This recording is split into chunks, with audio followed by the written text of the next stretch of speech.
Students, welcome back to my channel Simplified Chemistry. So in this particular lecture, we are going to discuss about the valence bond theory in a complex compound. Clear? Coordination compound. तो दोस्तों हमने last lecture में Werner's theory देखा था, उसका limitation था, इसलिए valence bond theory भी आया मैदान में एंड उसने भी समझाने का ट्राई किया कि भाई कोऑर्डिनेशन कंपाउंड कैसे बनते हैं। तो उन्होंने उनके भी मेन पॉस्टुलेट्स है वो देख लेते हैं। ओके, उन्होंने भी बहुत सारे पॉइंट्स बताए। तो उसमें से फर्स्ट पॉइंट ऐसा बताया, वैलेंस बॉन्ड थ्योरी क्या कहती है वो बता रहा हूं कि भाई सेंट्रल मेटल होता है जो सेंट्रल मेटल आयन, समझ लेना हाँ ध्यान से, कि सेंट्रल मेटल आयन जो होता है उसके पास नंबर ऑफ एम्प्टी ऑर्बिटल्स होते हैं, नंबर ऑफ एम्प्टी ऑर्बिटल्स होते हैं एंड उसमें जो लीगेंड होता है, लीगेंड अपने इलेक्ट्रॉन शेयर करता है। Okay, clear. And coordination compound बनता है, एंड कोऑर्डिनेशन कंपाउंड बनता है। तो उनका बेसिक पॉइंट ऑफ व्यू ये था कि भाई सेंट्रल मेटल आयन के पास एम्प्टी ऑर्बिटल्स होने चाहिए, वो ही मेटल कॉम्प्लेक्स कंपाउंड बना सकता है। वर्नर ने क्या बताया था कि भाई ये कौन से मेटल बना सकते हैं, ये नहीं बता पाया था वर्नर, ठीक है। तो इधर वैलेंस बॉन्ड थियरी ने क्लियर किया कि भाई जो भी मेटल एटम है उसके पास एम्प्टी ऑर्बिटल्स होने चाहिए एंड उसमें लिगेंड अपने इलेक्ट्रॉन पेयर शेयर करता है एंड ऐसे कोऑर्डिनेट बॉन्ड बनता है एंड ऐसे कंपाउंड को हम कोऑर्डिनेशन कंपाउंड कहते हैं। ऐसे कंपाउंड को क्या कहते हैं? Coordination compound. तो मोस्टली इधर उन्होंने बताया कि डी ब्लॉक एलिमेंट ही बना सकते हैं मोस्टली, क्योंकि उनके पास डी ऑर्बिटल वैकेंट होता है इसकी वजह से। क्लियर। तो एक्चुअली उन्होंने क्या बताया कि एक्चुअली इधर हाइब्रिडाइजेशन होता है एंड जो हाइब्रिडाइजेशन होने के बाद हाइब्रिडाइज्ड ऑर्बिटल्स बनती है, तो वो जो हाइब्रिडाइज ऑर्बिटल्स होती है वो हाइब्रिडाइज ऑर्बिटल्स ओवरलैप करती है। बराबर, वो क्या करती है? ओवरलैप करती है जो पेड इलेक्ट्रॉन्स ऑफ लिगेंड से, पेड इलेक्ट्रॉन ऑफ लिगेंड के साथ ये क्या करते हैं? ओवरलैप करते हैं एंड ऐसे बॉन्ड फॉर्मेशन होता है, ऐसा वैलेंस बॉन्ड थियरी ने बताया। ठीक है। तो ये मैं आपको एक पूरा एक्सप्लेनेशन एक एग्जाम्पल को लेके समझाऊंगा। अभी आप इतना याद रखिए कि इसमें क्या बताया कि भाई ये जो क्या होता है, इसमें हाइब्रिडाइजेशन होता है। हाइब्रिडाइजेशन बेसिकली क्या होता है कि जो ऑर्बिटल्स के बीच में एनर्जी डिफरेंस कम है वो एक दूसरे के साथ कंबाइन होकर न्यूली हाइब्रिडाइज ऑर्बिटल्स बनाती है। ये पुराना कंसेप्ट है, हमने ऑलरेडी देख लिया था 11th स्टैंडर्ड में। तो हाइब्रिडाइजेशन से हाइब्रिड ऑर्बिटल्स जो बनती है, हाइब्रिडाइज्ड ऑर्बिटल्स, वो ओवरलैप करती है पेड इलेक्ट्रॉन ऑफ लिगेंड से। ओके, एंड ऐसे स्ट्रॉन्ग बॉन्ड बनता है। ठीक है, ऐसे क्या बॉन्ड बनता है? स्ट्रॉन्ग बॉन्ड बनता है। ओके, उन्होंने ये भी बताया कि लिगेंड के पास पेयर ऑफ इलेक्ट्रॉन्स होते हैं। लिगेंड के पास क्या होता है? पेयर ऑफ इलेक्ट्रॉन्स होते हैं। उनकी टेंडेंसी डोनेट करने की होती है, जनरली ओवरलैपिंग से बॉन्ड फॉर्म होता है, ऐसा उन्होंने बताया। अगर बॉन्ड फॉर्म हो जाने के बाद कोई भी अनपेयर्ड इलेक्ट्रॉन है, अनपेयर्ड इलेक्ट्रॉन है, तो उसका मैग्नेटिक प्रॉपर्टी आएगा पैरामैग्नेटिक। ओके, एंड अगर सारे इलेक्ट्रॉन्स पेयर्ड है तो उसका प्रॉपर्टी आएगा डायामैग्नेटिक, ऐसा उन्होंने बताया। मैं आपको सारे एग्जांपल से क्लियर करूंगा। ओके, अनपेयर्ड इलेक्ट्रॉन आए तो पैरामैग्नेटिक कहा जाता है, पेयर्ड इलेक्ट्रॉन आए तो डायामैग्नेटिक कहा जाता है। फिर उन्होंने बताया कि मैग्नेटिक मोमेंटम कैसे फाइंड करने का। तो देखिए, मैग्नेटिक मोमेंटम के लिए उन्होंने भी रूल दे दिया। ओके, कि मैग्नेटिक मोमेंटम को म्यू कहते हैं। तो म्यू ऐसे फाइंड किया जाता है under root N into N plus two, where n is equal to number of unpaired electrons, where n is equal to number of unpaired electrons। तो ऐसे आप मैग्नेटिक मोमेंटम भी कोई कॉम्प्लेक्स कंपाउंड की फाइंड कर सकते हो। ठीक है, क्लियर। ओके, तो कौन से टाइप के कॉम्प्लेक्स है वो भी आपको पता चल जाएगा। एंड फिर उन्होंने क्या पॉइंट डिस्कस किया कि भाई ये एक बहुत ही इंपॉर्टेंट सी बात उन्होंने बताई कि अंडर द इन्फ्लुएंस ऑफ, मैं लिखता हूं चलो, under the influence of strong ligand, under the influence of strong ligand, समझ लेना, under the influence of a strong ligand like CO, NH3, CN minus, बराबर ऐसे लिगेंड होंगे, बराबर। तो the electrons can be forced to pair up against the Hund's rule, against the hunts rule. ये बहुत important है। ऐसे कौन से स्ट्रॉन्ग लिगेंड कौन से जनरली होते हैं, उन्होंने बताया नहीं, मैं आपको बता रहा हूं, ठीक है, कि भाई ऐसे जो लिगेंड है उसके प्रेजेंस में क्या होगा, जो अनपेयर्ड इलेक्ट्रॉन होंगे वो पेयर हो जाएंगे, ऐसा उन्होंने बताया। तो मैं फिर से आपको वैलेंस बॉन्ड थियरी के सारे पॉइंट्स जो पोस्टुलेट्स है वो बता रहा हूं, ध्यान से सुनिएगा, फिर मैं एग्जांपल से आपको पूरा टॉपिक समझाने वाला हूं, ठीक है। तो आपको बहुत मजा आएगा, बहुत इजी भी है एंड बहुत ही अच्छी तरीके से आप उसे कर पाओगे। तो पहले जो क्या कि भाई सेंट्रल मेटल आयन के जिसके पास नंबर ऑफ एम्प्टी ऑर्बिटल्स होते हैं, उसमें लिगेंड अपने दो इलेक्ट्रॉन, जो खाली ऑर्बिटल में लिगेंड अपने दो इलेक्ट्रॉन शेयर कर देता है, कोऑर्डिनेशन कंपाउंड बनाता है। तो कितने कोऑर्डिनेशन कंपाउंड बनाएगा, तो वो उसकी सेकेंडरी वैलेंसी जितनी होगी उतने ही कोऑर्डिनेशन बॉन्ड बनाएगा, कंपाउंड नहीं, कोऑर्डिनेशन बॉन्ड। वो जनरली डी ब्लॉक एलिमेंट बनाते हैं। उसमें क्या होता है, हाइब्रिडाइजेशन होता है, जो ऑर्बिटल की एनर्जी कम है वो कंबाइन हो जाती है एंड हाइब्रिडाइज ऑर्बिटल बनाती है, एंड वो इलेक्ट्रॉन के पेयर लिगेंड के साथ क्या करती है, ओवरलैप करती है, ऐसे बॉन्ड होता है। अगर फिर भी कोई अनपेयर्ड इलेक्ट्रॉन रह गया तो उसे पैरामैग्नेटिक कहते हैं, अगर पेयर हो गया तो डायामैग्नेटिक कहते हैं। फिर के मैग्नेटिक मोमेंटम कैसे फाइंड कर सकते हैं, तो उन्होंने ये बताया कि मैग्नेटिक मोमेंटम के mu is equal to under root N into N plus two से फाइंड करते हैं, जिसमें n number of unpaired electron होता है। एंड उसने ये भी बताया कि under the influence of strong ligand unpaired electron का पेयरिंग हो जाएगा। ओके, इतनी बातें बताई। अभी उन्होंने दूसरी बातें क्या बताई कि अगर कोई कंपाउंड का कोऑर्डिनेशन नंबर 2 है, ओके, तो उसका हाइब्रिडाइज्ड ऑर्बिटल कितनी आएगी, sp। उसका ज्योमेट्री, उसका मैं ज्योमेट्री इधर लिख रहा हूं, तो ज्योमेट्री बनेगा लीनियर। ज्योमेट्री क्या बनेगा दोस्तों, लीनियर बनेगा। एन एग्जांपल में बता देता हूं, जैसे AgNH3 ट्वाइस प्लस। ओके, तो ये आपको याद रखना पड़ेगा कि अगर 3 आया कोऑर्डिनेशन नंबर, तो हाइब्रिडाइजेशन कौन सा पॉसिबल होगा, एक S और 2 P, sp2। तब जाके ज्योमेट्री क्या बनेगी, तो ज्योमेट्री आपको पता है ट्रायंगुलर प्लेनर बनेगा। ओके, क्या बनेगा, ट्रायंगुलर प्लेनर। उसके एग्जांपल में बता दूं आपको, HgI3 माइनस। अगर 4 आया तो क्या होगा, sp3 क्या बनता है, टेट्राहेड्रल, टेट्राहेड्रल। ओके, अगर S और 3 P है तो टेट्राहेड्रल बनता है। उसका एग्जांपल मैं बता दूं, NiCO4 0, फिर दूसरा है FeCl4 माइनस।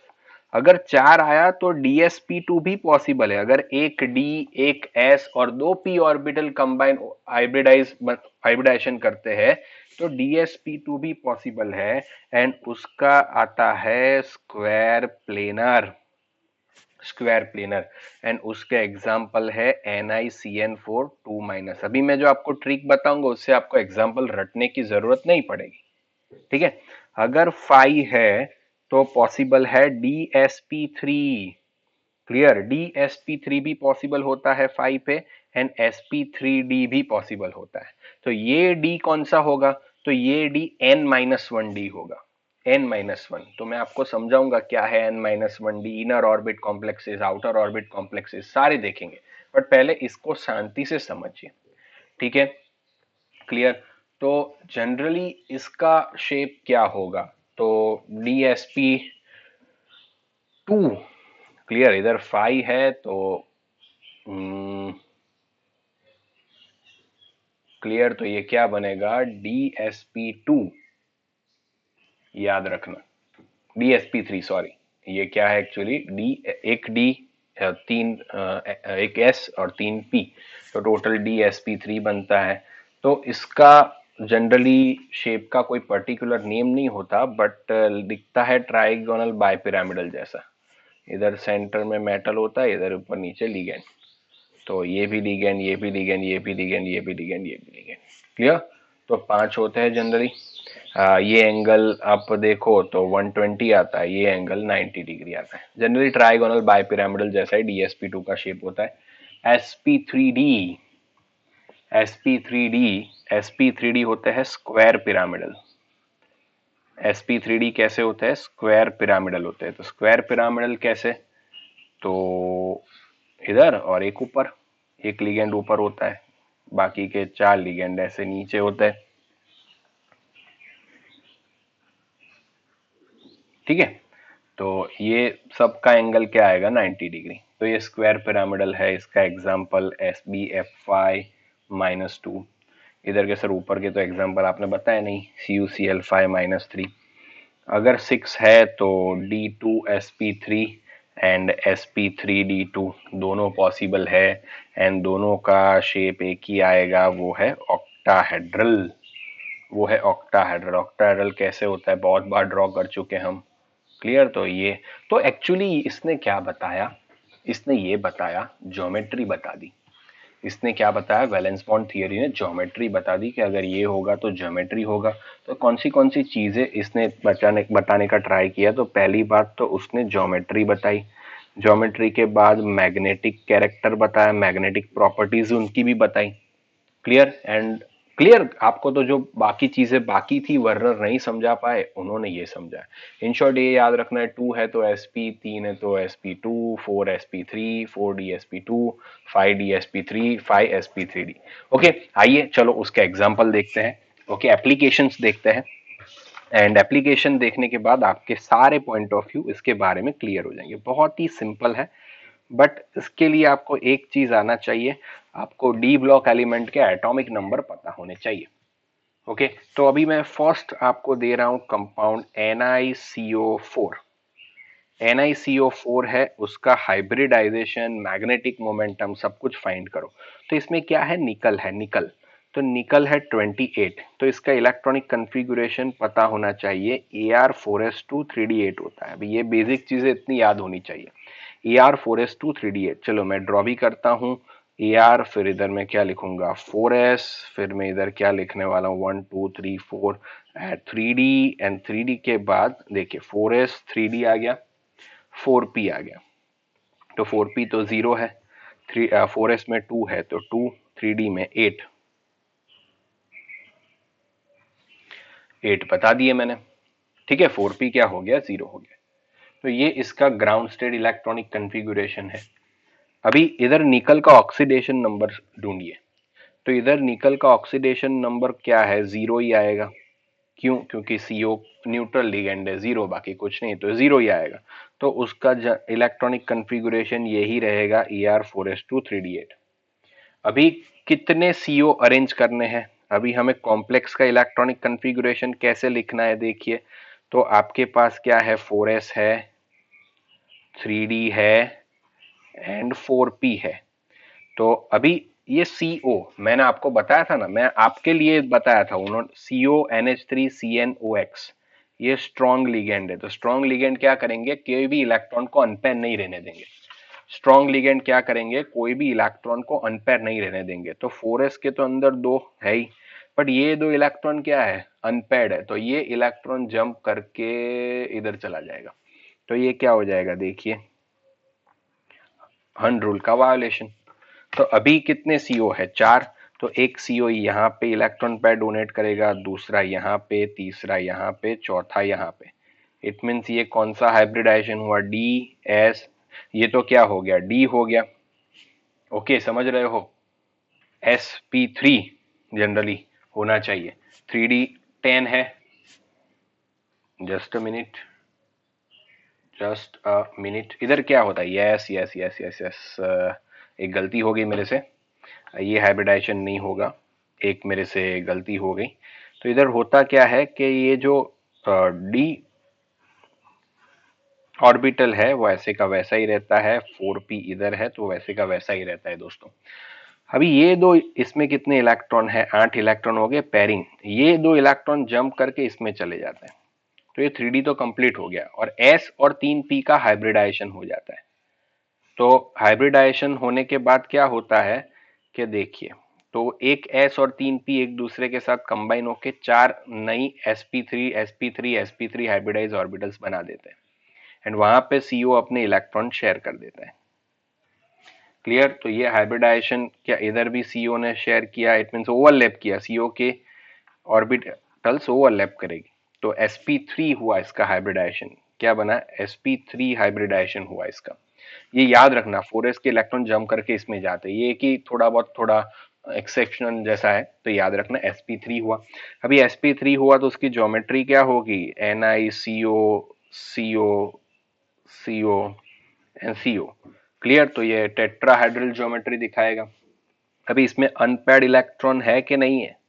मुझे बताओ, अनपेयर्ड इलेक्ट्रॉन। तो आप देखो, कोई भी अनपेयर्ड इलेक्ट्रॉन दिख नहीं रहा है आपको, तो अनपेयर्ड इलेक्ट्रॉन जीरो है। आपका अनपेयर्ड इलेक्ट्रॉन जीरो है, तो म्यू मैग्नेटिक मोमेंटम का फॉर्मूला क्या था? √n into n+2। तो वो भी zero bore magneton, bore magneton उसका यूनिट है, तो वो भी आपको क्या मिलेगा? जीरो बोर मैग्नेटॉन मिलेगा। म्यू आपका क्या हो गया? जीरो। तो आपको ये भी पता चल गई बात। ओके, अभी ये जो उसमें कौन सी डी पार्टिसिपेट कर रही, देखिए 4s और 4p के साथ 3d डील कर रहा है। तो 4s के लिए n क्या है? 4। 4p के लिए n क्या है? 4। एंड 3d के लिए n क्या है? 3। इसके लिए इसे n-1d बोला जाता है। क्या बोला जाता है? n-d। जब 4s 4p के साथ n-1d, तो समझ में आया ना? तो इसे इनर जनरली कंपाउंड कहते हैं, जो जब बात करेंगे जब कोऑर्डिनेशन नंबर 6 होगा, वो तब बात करेंगे जब कोऑर्डिनेशन नंबर आपका क्या होगा? 6 होगा। ठीक है, यहां तक का क्लियर हो गया दोस्तों? तो ये सारी चीजें आपको पता चल सकती है इसके ऊपर से। ओके, तो ये भाई सारे इलेक्ट्रॉन पेयर है, तो उसे क्या कहा जाता है? डायामैग्नेटिक। तो इसकी प्रॉपर्टी क्या मिलेगी आपको? डायामैग्नेटिक प्रॉपर्टी मिलेगी। ठीक है, समझ में आ गया? तो बहुत ही इजी है, तो आपको कुछ करने की जरूरत नहीं है। आइए दूसरे कंपाउंड देखते हैं। तो दूसरा कंपाउंड है NiCl4 2-। इसका आपको सब कुछ फाइंड करना है। तो इधर भी निकल है, तो निकल का एटॉमिक नंबर 28, इलेक्ट्रॉनिक कन्फिगुरेशन क्या बनेगा दोस्तों? Ar4s2 3d8 बनेगा। Ar4s2 3d8। तो आपको लिखना है इधर Ar भी लिखना है, फिर 4s बनाओ, फिर 3d बनाओ, फिर 4p बनाओ। ठीक है, 4s2 3d के अंदर 8 एंड 4p 0, इधर लिखने का 4s 3d 4p बना दिया। अभी निकल का ऑक्सीडेशन नंबर फाइंड करो। तो इधर निकल का ऑक्सीडेशन नंबर क्या है दोस्तों? Cl4, तो -4 सामने जाएगा तो +4 -2 +2। तो इधर निकल +2 फॉर्म में, तो इट मीन्स पहले दो इलेक्ट्रॉन किस में से जाएंगे? दो इलेक्ट्रॉन जा रहे हैं, तो 4s में से ही जाएंगे। तो अभी Na+2 का इलेक्ट्रॉनिक कन्फिगुरेशन क्या हो गया? Ar3d8। तो Ar, उसके बाद पूरा क्या मैं बना दूंगा? 3d, फिर मैं बना दूंगा 4s एंड फिर मैं बना दूंगा 4p। ओके, तो 3d 8 है, तो 1 2 3 4 5 6 7 8, 3d 8 हो गया। क्लियर? इतना पता चला, दो इलेक्ट्रॉन 4s में से निकलेंगे, ये तो आपको पता ही है। अभी NiCl4 कॉम्प्लेक्स का इलेक्ट्रॉनिक कन्फिगुरेशन क्या होगा? तो उसमें अभी देखिए Ar है। अभी आपको पहले ये देखना है कि हमारे अनपेयर्ड इलेक्ट्रॉन को क्या ये लिगेंड पेयर करेगा? तो ये वीक लिगेंड है। क्या ये Cn है? नहीं है। क्या ये CO है? नहीं है। क्या ये OX है? नहीं है। NH3 है? नहीं है। तो उसके अलावा जो भी है वीक, तो ये अनपेयर्ड ही रखेगा, ये इलेक्ट्रॉन को पेयर करेगा नहीं। तो अभी ये तो अनपेयर ही रहा, तो अभी क्या होंगे? ये S और P एक दूसरे के साथ कंबाइन होके चार sp3 हाइब्रिडाइज ऑर्बिटल बना देते हैं। एंड Cl के कितने लिगेंड है? चार लिगेंड है, तो देखिएगा।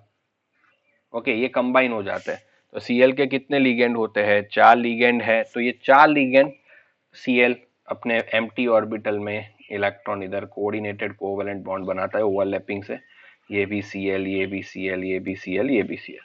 इट मीन्स कौन सा हाइब्रिडाइजेशन बन रहा है? आप देखिए sp3 हाइब्रिड, एक s और 3p, sp3 हाइब्रिडाइजेशन बन रहा है। तो NiCl4 का भी आप देख सकते हो, उसका भी ज्योमेट्री क्या बनेगा?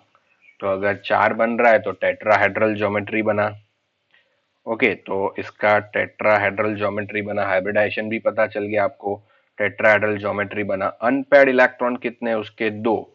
तो ये पैरामैग्नेटिक होगा कि डायामैग्नेटिक होगा? तो ये हमारा भाई साहब होगा पैरामैग्नेटिक। तो पैरामैग्नेटिक होगा तो मैग्नेटिक मोमेंटम कितनी होगी? Under root N into N plus two. तो under root two into two plus two, क्योंकि दो अनपेयर्ड इलेक्ट्रॉन है ना, N is equal to unpaired electron. तो 4 टू ज़ा रूट 8। तो रूट 8 बॉर मैग्नेटॉन जितना इसका मैग्नेटिक मोमेंटम होगा।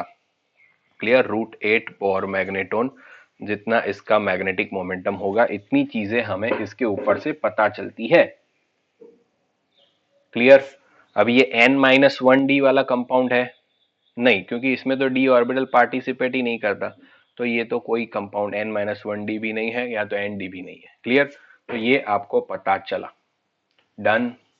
मेरी बात समझ रहे हो आप? ओके, चलिए एक और एग्जांपल ले लेते हैं कि सर आप एनआई के ही क्यों एग्जांपल लेते हो।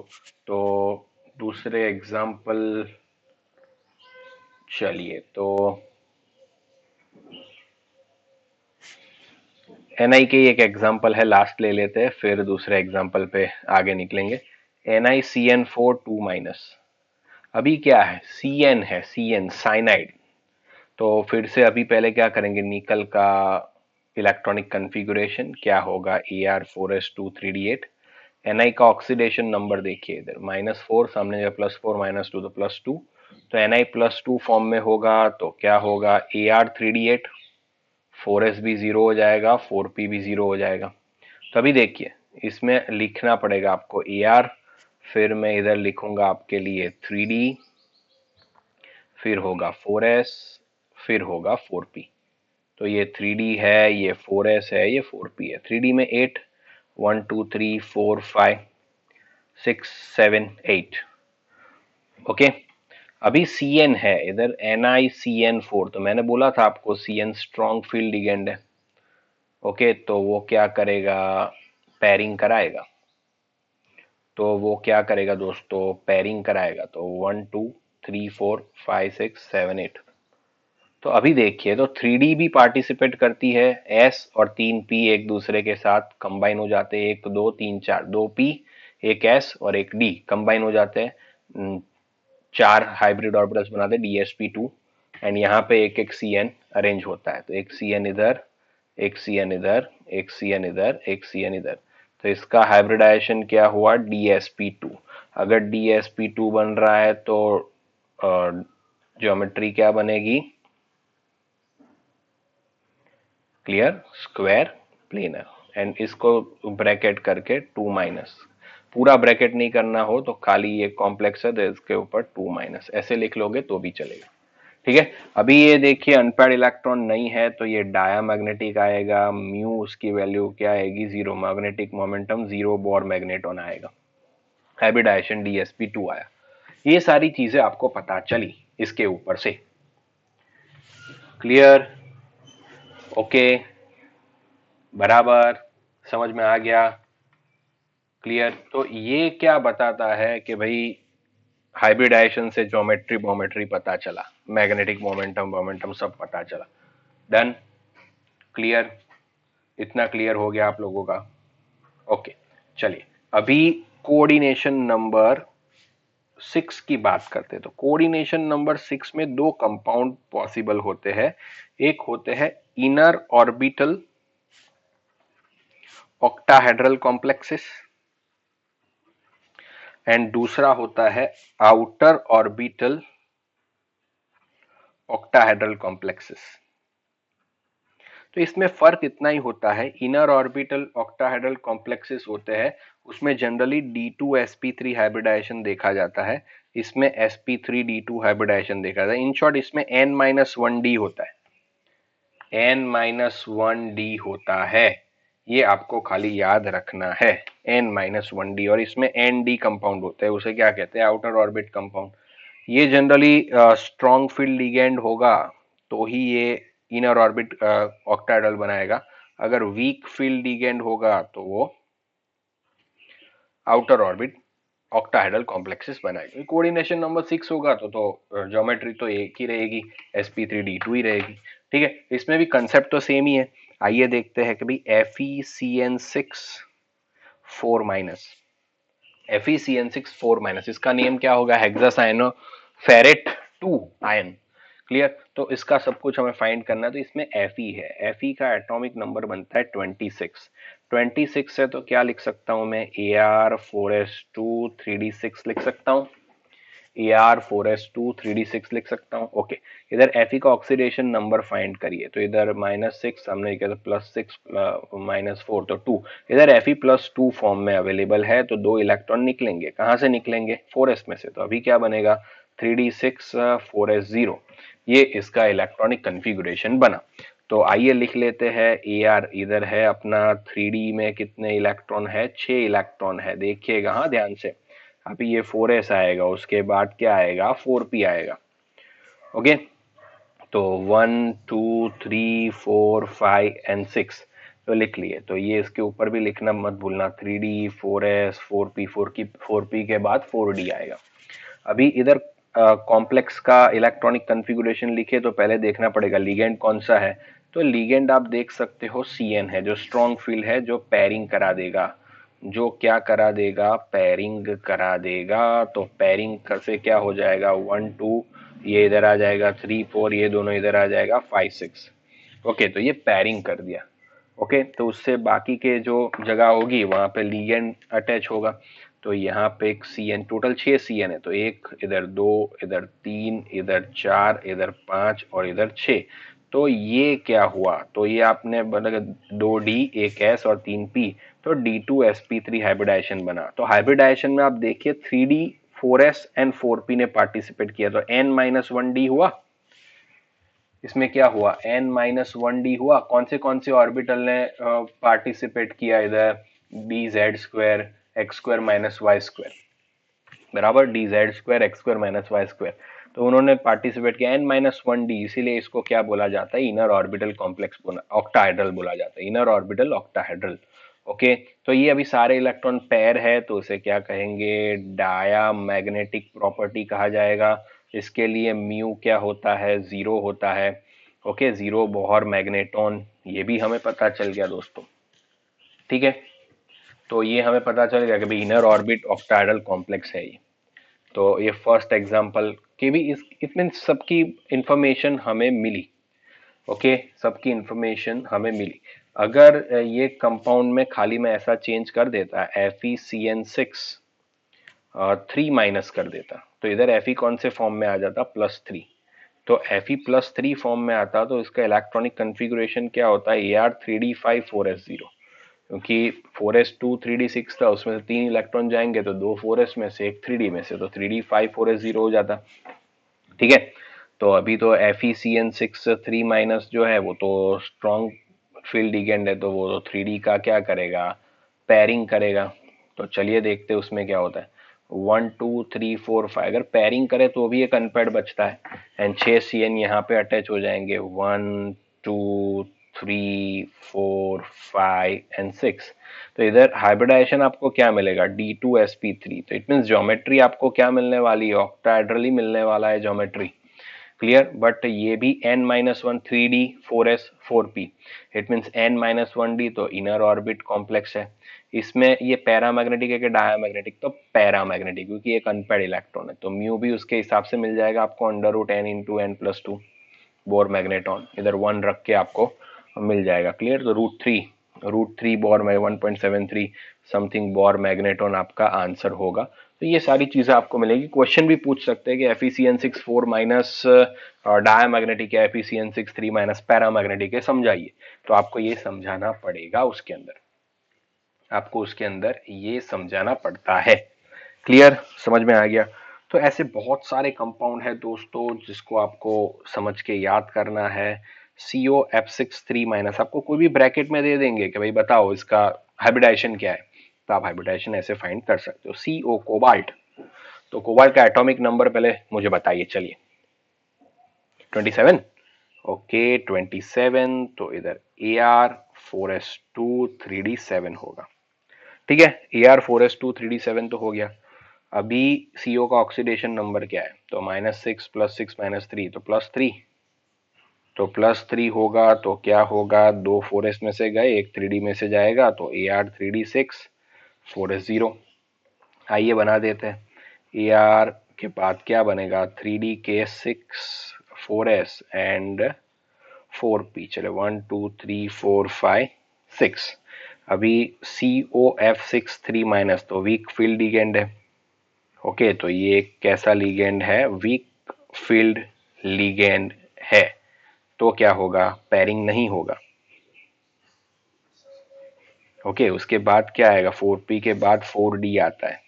तो आप देखिए, अभी देखना हाँ ध्यान से, ये है 4s, ये है 3d, ये है 4p, ये है 4d। अभी कितने लिगेंड है, 6 फ्लोरीन है, तो एक इधर, एक, दो, तीन, चार, पांच और 6।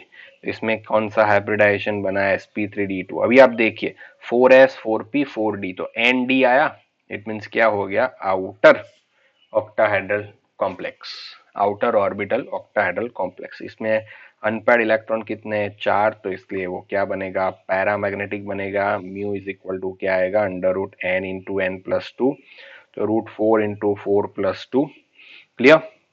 √32 बोर मैग्नेटॉन समथिंग इसका आंसर आएगा। तो ऐसे क्वेश्चंस आपको बच्चों पूछते हैं, कोई भी क्वेश्चन दिया हो आप आराम से कर लोगे। बट अभी एक जो मैं बताता हूं वो उसे याद रखना पड़ेगा, क्योंकि ये बहुत ही इंपॉर्टेंट है। जनरली मैंगनीज की बात करते हैं। ओके, एक दो आपको थोड़े बहुत इंटरेस्टिंग वाले बता दूं तो याद रखना। एक मैंगनीज की बात करते हैं, तो मैंगनीज का क्या होता है, 25, तो 25 क्या होगा, Ar4s2 3d5। Okay, four Ar4s2 3d5 इसका इलेक्ट्रॉनिक कन्फिगुरेशन होता है। इधर Mn का ऑक्सीडेशन नंबर क्या है, आप देखोगे +7। तो ये तो यार सब कुछ खत्म हो गया। Ar के पास तो 3d भी 0 आ गया, 4s भी 0 आ गया, दो इसमें से 5 इसमें से। तो आपको क्या मिलेगा, देखिए Ar के बाद 4s एंड उसके बाद 4p, तो ये 3d है, ये 4s है, ये 4p है, तो सब 0। तो अभी इधर MnO4 माइनस में क्या बनेगा, तो MnO4 माइनस जो है वो क्या करेगा, यहाँ पे इलेक्ट्रॉन अरेंज करता है 1 2 3 एंड 4। तो ये बनता है, इसके अंदर हाइब्रिडाइजेशन बनता है D3s, इसके अंदर हाइब्रिडाइजेशन क्या बनता है, D3s। तो ऐसा क्यों होता है, ये भाई वैलेंस बॉन्ड थियरी के पास एक्सप्लेनेशन नहीं है। तो ये DXY DYZ DZX में क्यों गया, तो ये उसके पास एक्सप्लेनेशन MnO4 माइनस का नहीं है। क्लियर। तो बहुत सारी चीजें वैलेंस बॉन्ड थियरी जो है वो हमें समझा के देता है, inner orbit complexes, outer orbit complexes, clear, oxidation number तो देता ही है, मैग्नेटिक प्रॉपर्टी भी समझा देता है, बहुत सारी चीजें इसके ऊपर से समझा देता है, क्लियर।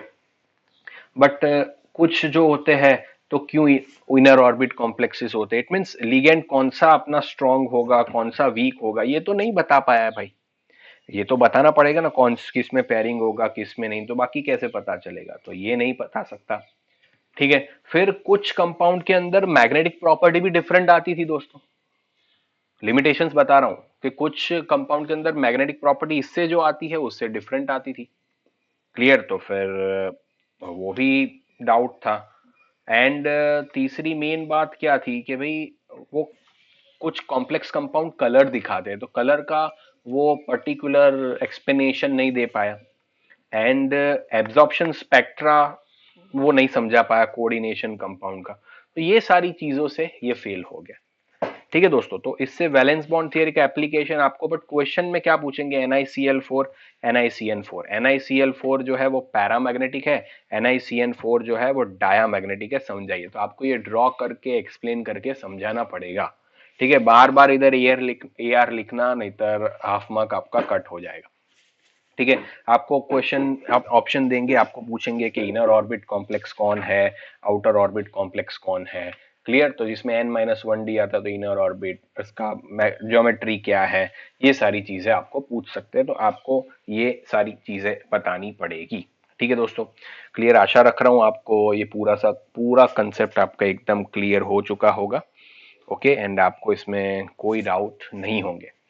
ओके, अगर डाउट है तो कमेंट करिए, एंड अगर सब कुछ समझ में आ गया हो तो प्लीज कमेंट करना कि भाई everything is clear. Okay, clear. So thank you so much, my dear friends, for love and concern. Thank you so much. Take care. Stay home. Stay safe. Bye bye.